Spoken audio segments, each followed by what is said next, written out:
नमस्कार दोस्तों। आज हम एक बुक को कवर करेंगे जिसका नाम है शिवाजी का जीवन चरित्र। इसमें हम छत्रपति महाराज शिवाजी के बारे में पढ़ेंगे। ये बुक लाला लाजपत राय द्वारा लिखी गई है, जो एक स्वतंत्रता सेनानी थे।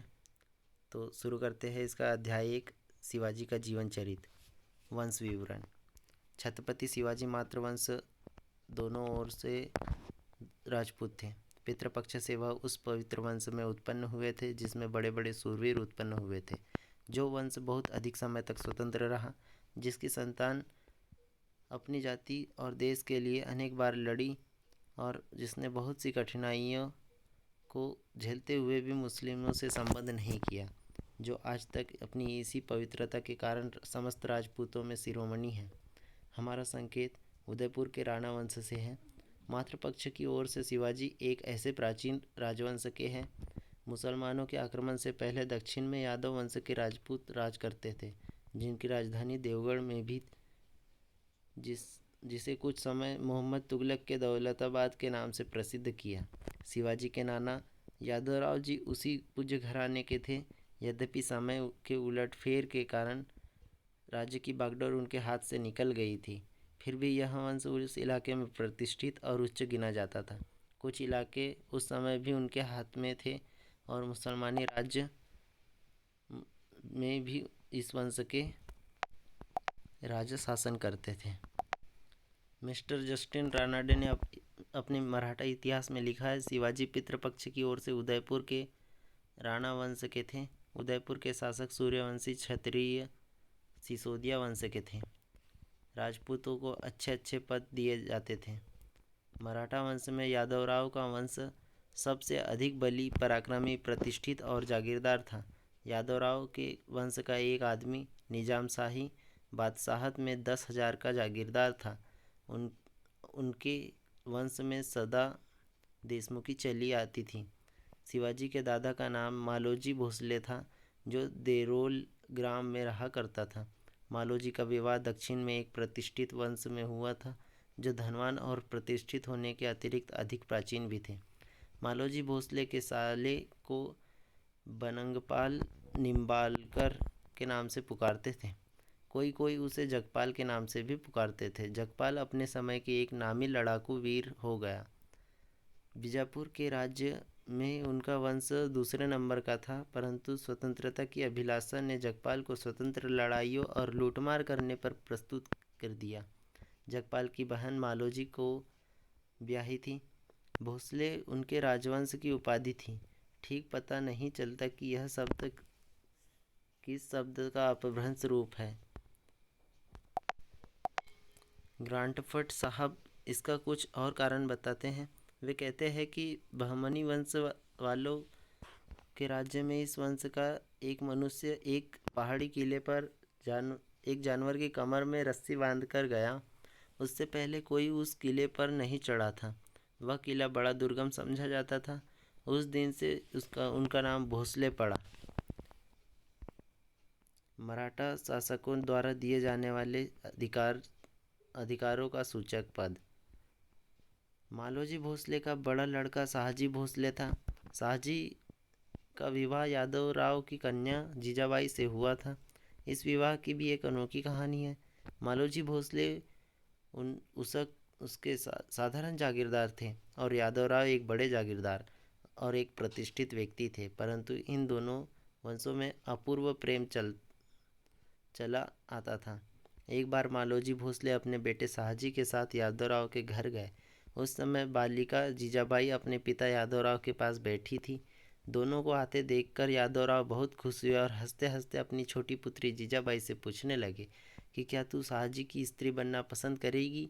जो अन्य लोग वहाँ पर विद्यमान थे उनको संबोधन कर यादवराव ने कहा, यह क्या अच्छी जोड़ी है। बस यह बात हुई थी कि मालोजी भोसले आनंदित हो कहने लगे कि मित्रों, आप लोग साक्षी हैं। आज यादवराव ने अपनी कन्या का संबंध मेरे पुत्र शाहजी से कर दिया। जीजाबाई आज से शाहजी की हो गई, परंतु यादवराव तुरंत वचन से फिर गया और इसी बात पर दोनों में अनबन हो गई। इसके कुछ समय बाद मालोजी भोसले को स्वप्न में किसी खजाने का हाल मालूम हुआ और वह बड़े धनपति हो गए। संपत्ति के मिल जाने पर इनके वंश की प्रतिष्ठा और बढ़ गई और दरबार से भी 5,000 का अधिकार मिल गया। अहमदनगर के दरबारियों ने बीच में पड़कर मालोजी और यादवराव की फिर मित्रता करा दी और अंत में शाहजी और जीजाबाई का विवाह हो गया। कहते हैं कि मालोजी भोसले भवानी देवी के परम भक्त थे। एक बार देवी ने स्वप्न में मालोजी को दर्शन दिया और कहा कि तेरे वंश में एक प्रतापी राजा होगा जिसमें महादेव जी के समान गुण पाए जाएंगे और उन सब दुष्टों का संहार करेगा जो गौ और ब्राह्मण को सताते हैं और मंदिर मूर्तियों को तोड़ते हैं। उनका राज्य अधिक काल तक रहेगा।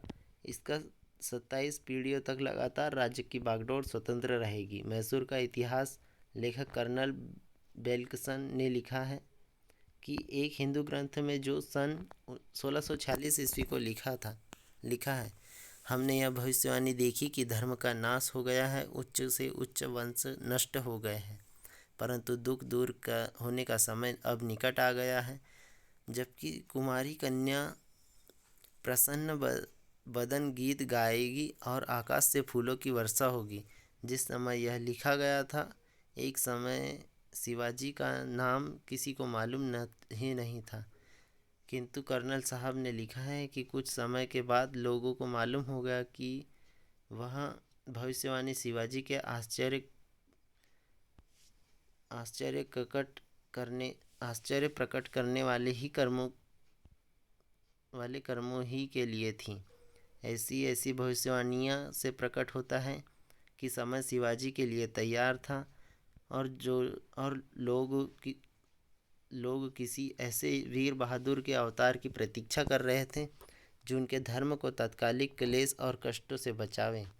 मालोजी भोसले के प्राणांत के बाद उनके पुत्र शाहजी भोसले को अहमदनगर के दरबार की तरफ से अपने खर्च के लिए जायदाद और अधिकार मिल गए।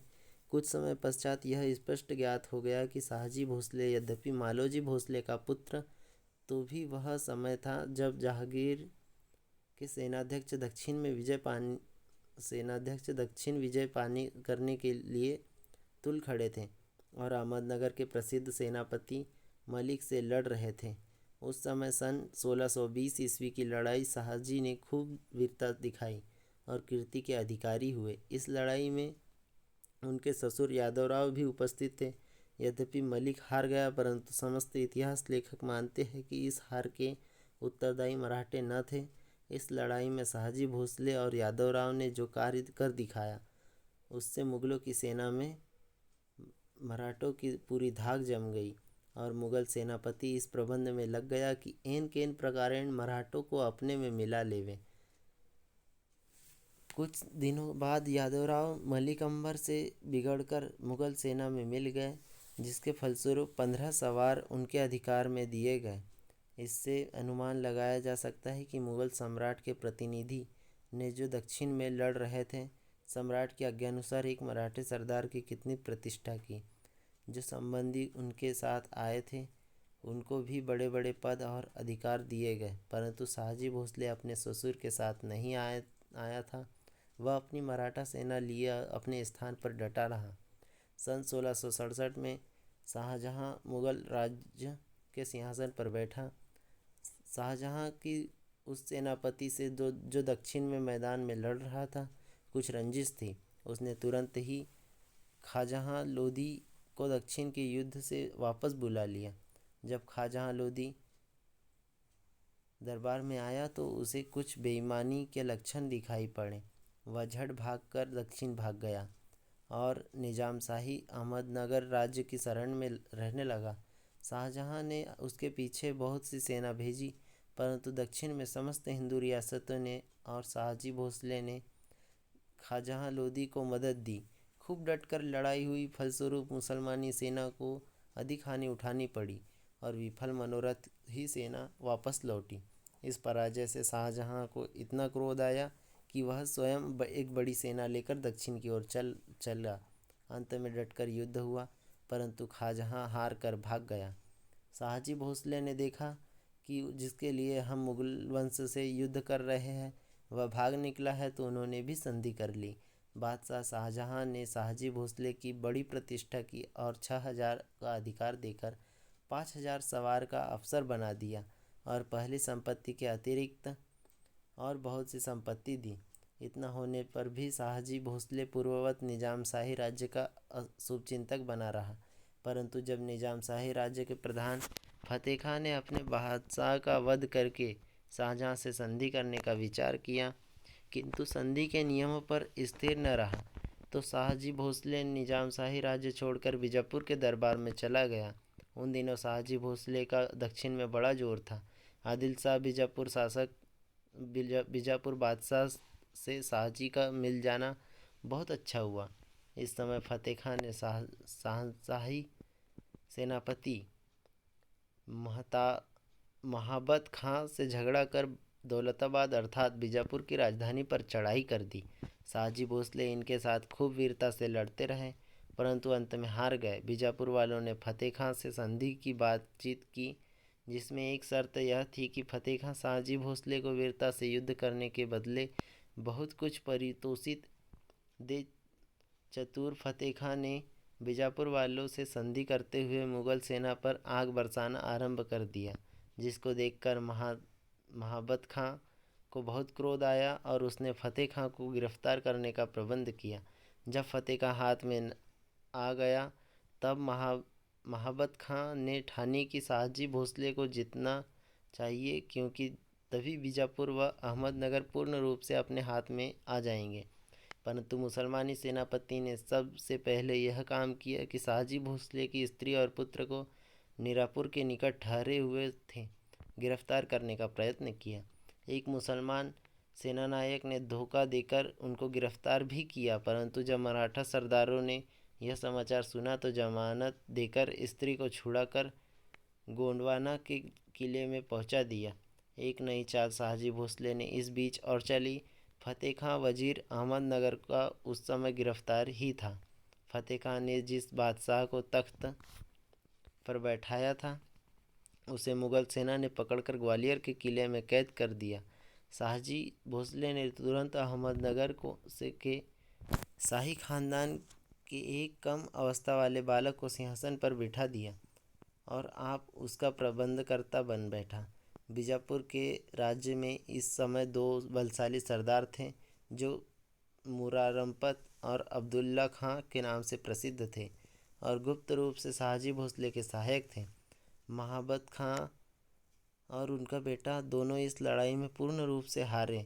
जब शाहजहां ने यह चालबाजी सुनी तो क्रोध से जल उठा। फलस्वरूप उसने एक बड़ी सेना के साथ औरंगजेब को, जो उस समय नवयुवक था, दक्षिण की ओर रवाना किया।